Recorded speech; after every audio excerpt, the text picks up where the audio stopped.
Nikmati hujan seorang diri di pinggir danau. Tiba-tiba Shanto dan anak buahnya datang dan mendekati Durga. Mereka semua langsung memperkaos Durga. Suatu hari di sebuah desa terpencil di provinsi West Bengal, hiduplah masyarakat miskin yang resah dan ketakutan. Mereka selalu diganggu oleh sebuah geng di desa mereka yang hobi mabuk dan memperkaos gadis-gadis di sana. Para geng itu tidak pernah ditangkap polisi karena ketua gengnya yang bernama Shanto adalah adik dari anggota DPR. Terlihat salah satu ayah korban mendatangi kantor polisi dan melaporkan bahwa anak gadisnya telah diperkaos oleh Shanto. Namun kepolisian berdalih itu bukan wilayah teritorinya.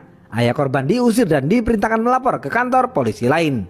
Korban dan ayahnya kecewa dan menangis. Mereka berdua lalu pergi ke kantor polisi lain. Di sana polisi juga berdalih itu bukan wilayah teritori mereka. Kepolisian mengatakan hal itu karena takut dengan kakak Shanto yang bernama Hashim yang merupakan anggota DPR. Terlihat Hashim sedang sibuk berkampanye untuk persiapan pemilu mendatang. Shanto juga ikut meramaikan kampanye itu. Pasca kampanye, Shanto dan teman-temannya yang bernama Haran, Sekar, Kole, dan Gayan mabuk bersama di sebuah gubuk. Tiba-tiba seorang gadis muda bernama Shanti melewati gubuk itu. Shanto dan teman-temannya keluar gubuk dan melihat Shanti. Mereka semua langsung memperkaos Shanti secara bergilir.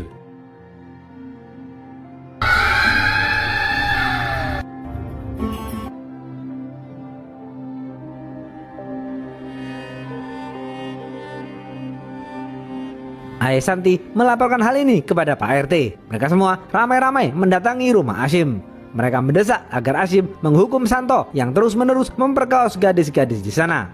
Namun Hashim justru mengatakan adikku hilaf dan tolong dimaafkan. Di depan Pak RT dan ayah Shanti, Shanto berpura-pura menjadi gila.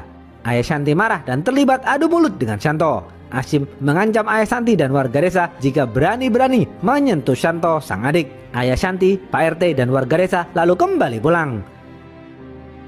Beberapa hari kemudian, malam hari, Shanti terlihat sedang asik belajar. Tiba-tiba, Shanto dan teman-temannya mendatangi rumah Shanti. Teman-teman Shanto memegangi ayah Shanti, sedangkan Shanto memperkaos Shanti lagi. Setelah puas memperkaos Shanti, Shanto dan teman-temannya membakar rumah Shanti. Shanti, ayah Shanti, dan ibunda Shanti tewas di tempat.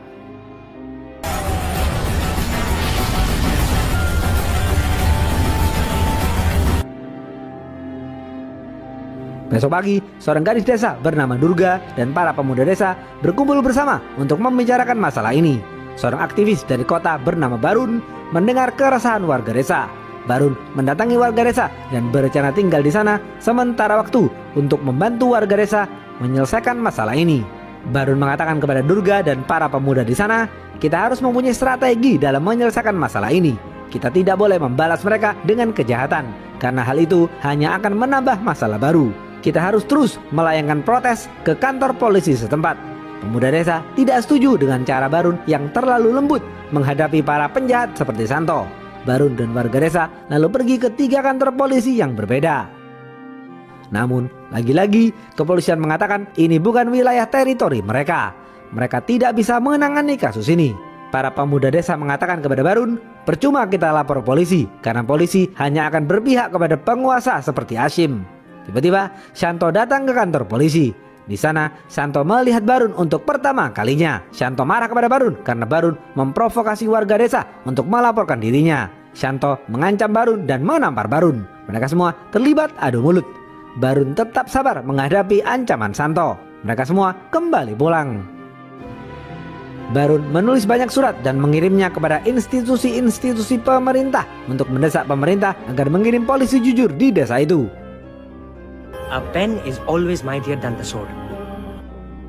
Dari hari ke hari, Durga selalu menemani aktivitas Barun. Durga mulai jatuh cinta pada kebaikan hati Barun. Malam hari, Barun mengadakan pesta sederhana dan mengundang warga desa. Barun ingin menghibur warga desa untuk menenangkan diri sejenak. Meskipun sederhana, acara berlangsung meriah. Mereka semua menikmati alunan lagu dan berjoget bersama.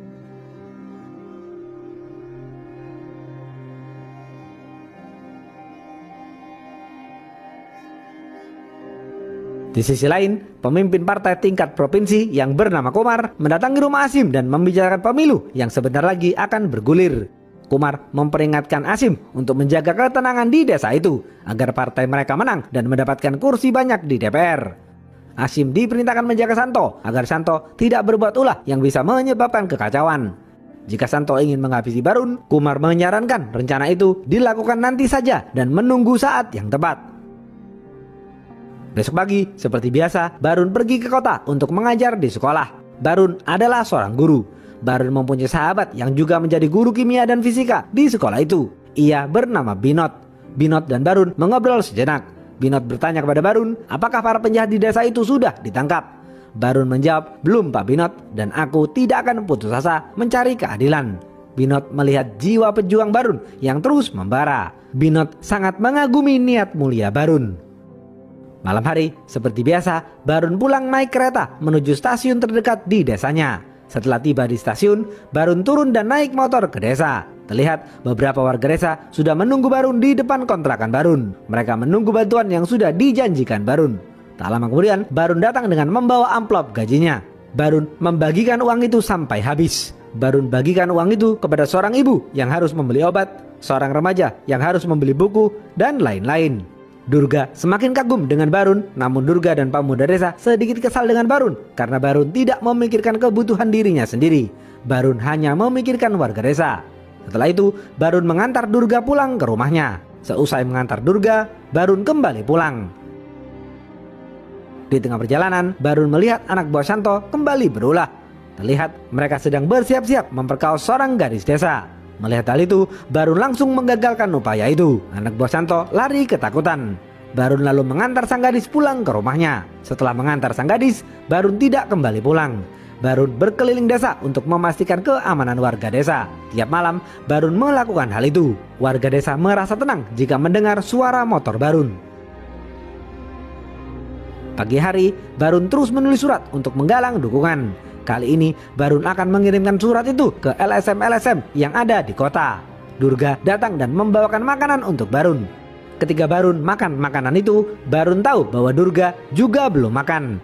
Barun menyuapin Durga makanan itu. Mereka berdua makan bersama.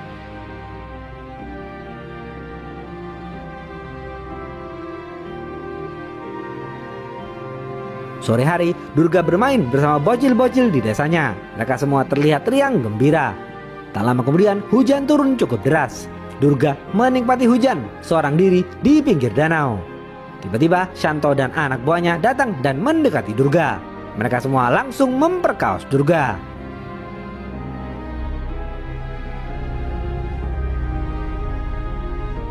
Tak lama kemudian, Barun dan para pemuda desa datang menolong, namun semuanya sudah terlambat. Durga tergeletak penuh luka di pinggir danau. Mereka semua langsung membawa Durga ke puskesmas.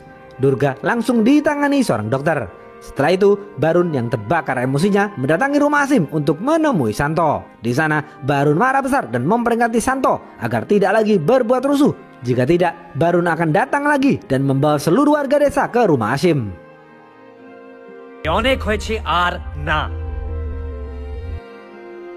Barun dan pemuda desa menyebarkan selebaran dan mengajak semua warga desa berkumpul di tengah pasar.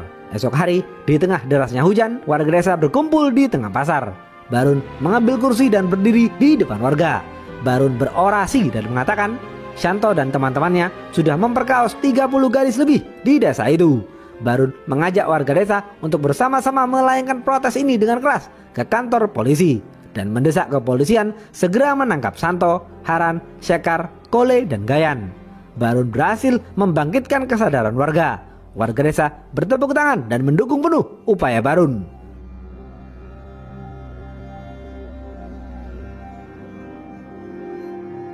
Setelah berorasi, Barun dan warga desa ramai-ramai mendatangi kantor polisi dan mendesak kepolisian untuk segera menangkap Santo. Mendengar keributan ini, kepolisian pusat mengirim tim untuk melakukan penyelidikan kasus ini. Tim dari kepolisian pusat langsung mendatangi warga desa dan menginterogasi mereka yang menjadi korban kekejaman Santo dan kawan-kawan. Dengan cepat, tim kepolisian pusat langsung menangkap dan memenjarakan Santo dan teman-temannya.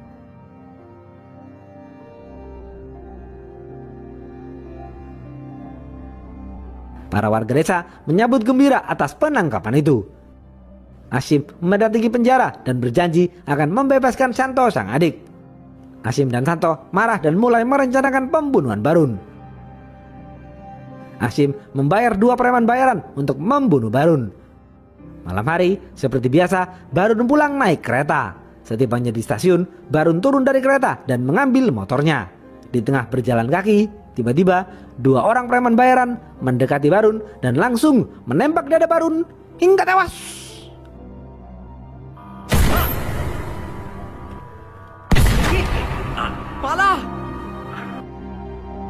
Warga sekitar ramai-ramai memakamkan Barun. Binot sedih mendengar kematian Barun. Beberapa hari kemudian, Binot mengemasi barang-barangnya dan pergi ke desa Barun. Binot berencana tinggal di sana untuk sementara waktu. Setibanya di sana, Binot bertemu dengan salah satu warga desa. Binot diantar ke rumahnya dan bertemu dengan anak gadisnya. Anak gadisnya itu merupakan salah satu korban Santo dan teman-temannya. Binot ingin tahu bagaimana perjuangan Barun. Binot lalu dipertemukan dengan Durga. Durga mengundang Binot di acara perkumpulan warga desa. Pasca kematian Barun, Durga dan pemuda desa akan terus melanjutkan perjuangan Barun. Warga desa akan mendukung penuh Durga dan para pemuda desa yang akan melanjutkan perjuangan. Durga menangis sedih mengingat kenangannya bersama Barun. Durga dan warga desa ramai-ramai berdemo di depan kantor polisi untuk menuntut kepolisian mengusut kasus pembunuhan Barun. Kepolisian mulai ketakutan dengan banyaknya warga desa yang datang. Malam hari, Binot menemui Durga dan para pemuda desa untuk membicarakan kelanjutan perjuangan ini. Binot semakin kagum mendengar perjuangan Barun untuk warga desa. Setelah itu, Binot pulang dan beristirahat tidur. Dalam tidurnya, Binot bermimpi bertemu Barun.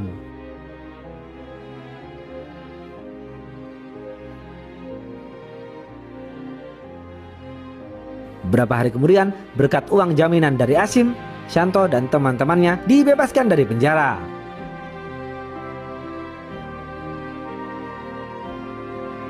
Pembebasan mereka disambut gembira oleh preman setempat. Namun bagi warga desa, pembebasan mereka justru membawa petaka. Durga mengatakan kepada Binot, "Inilah hukum di negara kita, Pak Binot. Tumpul ke atas dan tajam ke bawah. Hukum berpihak kepada mereka yang bayar, karena semuanya bisa dibeli dengan uang." Binot yang terbakar emosinya langsung pergi ke pasar. Binot berdiri di tengah-tengah pasar dan berorasi. Binot mengatakan kepada warga desa agar mereka tidak takut dan terus berjuang mencari keadilan. Tiba-tiba, Santo dan teman-temannya datang dan marah kepada Binot. Santo dan teman-temannya menghajar Binot yang sudah tua renta hingga terjatuh. Santo lalu buang air kecil ke tubuh Binot. Warga desa takut dan hanya terdiam. Tiba-tiba datanglah seorang pria selengean bernama Duta membantu Binot berdiri. Binot tidak tahu dan tidak kenal dengan Duta. Duta lalu mengajak Binot ke kantor polisi untuk melaporkan tragedi buang air kecil itu.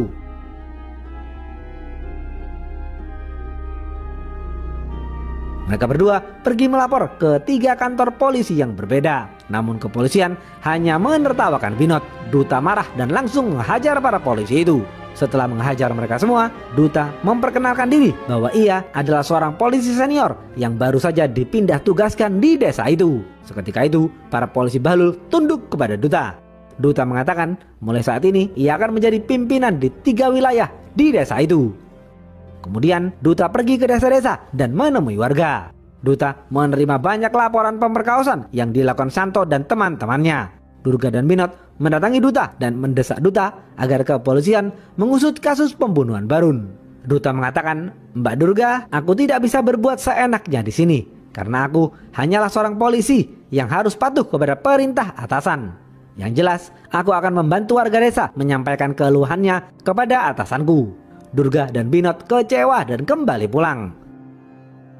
Binot pergi ke kota dan mendatangi beberapa kantor media. Binot meminta bantuan media agar memberitakan perjuangan Barun, namun media menolak karena Barun hanyalah orang biasa. Jika Barun orang terkenal, media baru mau memberitakan tentang perjuangannya, karena hal itu akan menaikkan rating channel mereka dan menghasilkan keuntungan.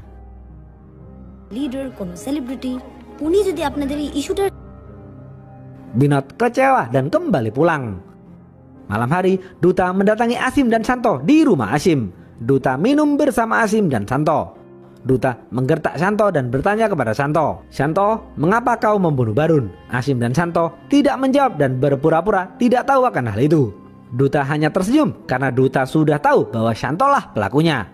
Duta lalu berpura-pura mabuk bersama Asim dan Shanto. Duta minta diantar Shanto ke motornya. Duta meminta tolong kepada Shanto untuk mengambil uang recehannya yang terjatuh. Di saat Shanto berjongkok, Duta buang air kecil di tubuh Shanto. Duta minta maaf dan kembali pulang.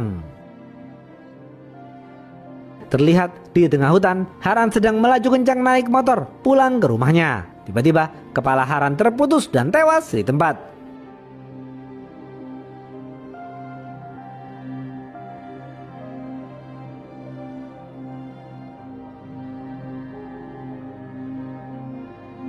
Besok pagi, kepolisian langsung menelusuri TKP. Duta belum bisa mengetahui bagaimana cara pelaku membunuh Haran.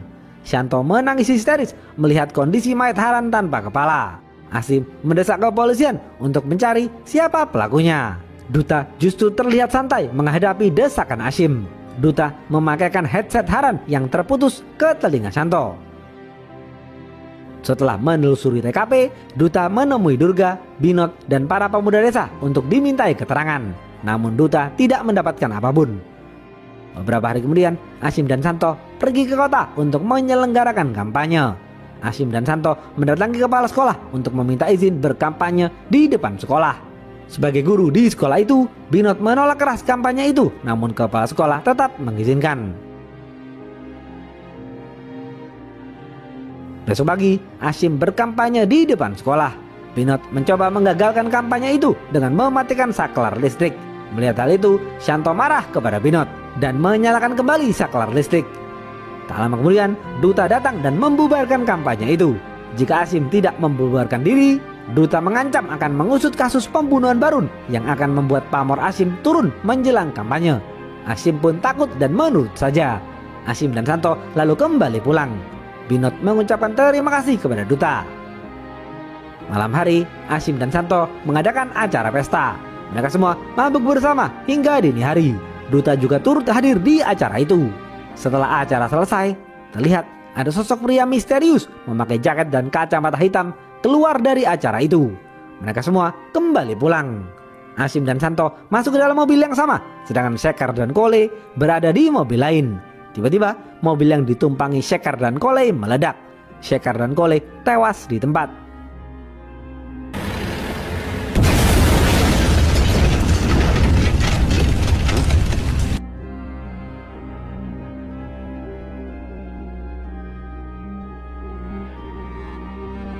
Beberapa jam kemudian, kepolisian menelusuri TKP. Kepolisian menemukan tombol pematik listrik buatan. Peristiwa pengeboman ini baru pertama kalinya terjadi di desa itu. Siang hari, Duta tidur di motornya di tengah jalan. Tak lama kemudian, Asim dan Shanto yang membawa barang selundupan terpaksa harus berhenti. Duta dengan gaya selengeannya mengecek isi pickup milik Asim. Ternyata isi pickup itu berisi senjata api selundupan. Asim langsung menelpon Kapolres yang selama ini dekat dengan dirinya. Setelah berbicara dengan Asim, telepon itu Asim berikan kepada Duta. Kapolres berbicara langsung kepada Duta. Kapolres mengatakan Duta tidak boleh ikut campur mengenai senjata selundupan itu. Duta lalu menutup teleponnya. Duta tidak peduli dengan Kapolres dan tetap menyita senjata-senjata selundupan itu. Malam hari, terlihat seorang wanita berambut panjang berjalan seorang diri ke tengah hutan. Gayan penasaran dan membuntuti wanita itu.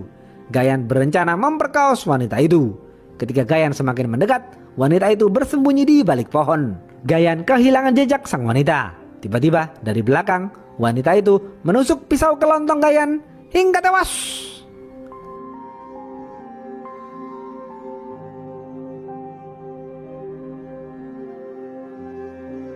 Besok pagi, polisi Balul menugaskan 2 orang anak buahnya untuk berjaga di rumah Asim guna menjaga keamanan Asim dan Shanto.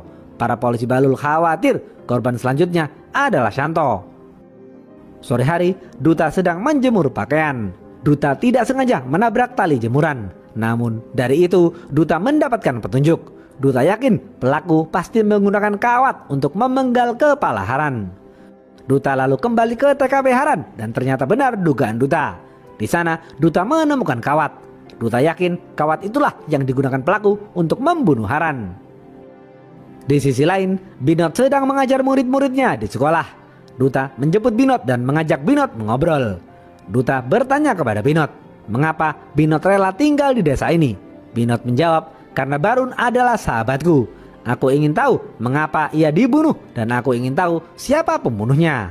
Duta menambahkan dengan mengatakan, Binot, siapapun pembunuh Haran, Sekar, Kole, dan Gayan, ia tidak akan bisa membunuh Santo karena kepolisian memberikan pengamanan ekstra kepada Santo. Setelah mengobrol, Duta kembali pulang.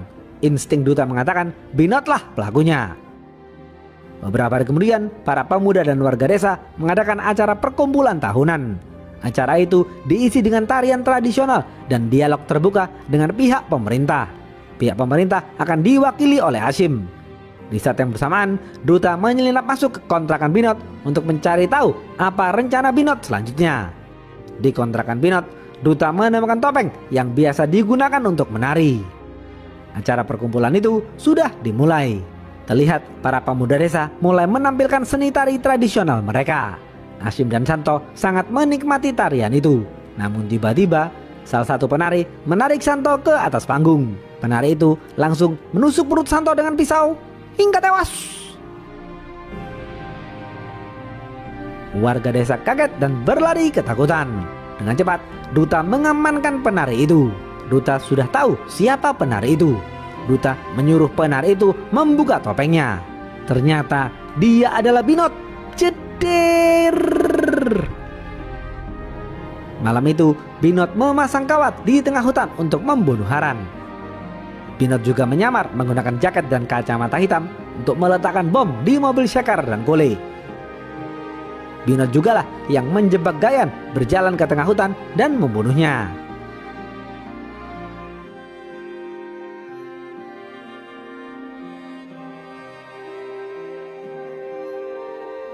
Duta lalu membawa Binot kabur ke tempat yang jauh. Mereka berdua naik motor hingga subuh hari. Duta kemudian berhenti di tempat sepi.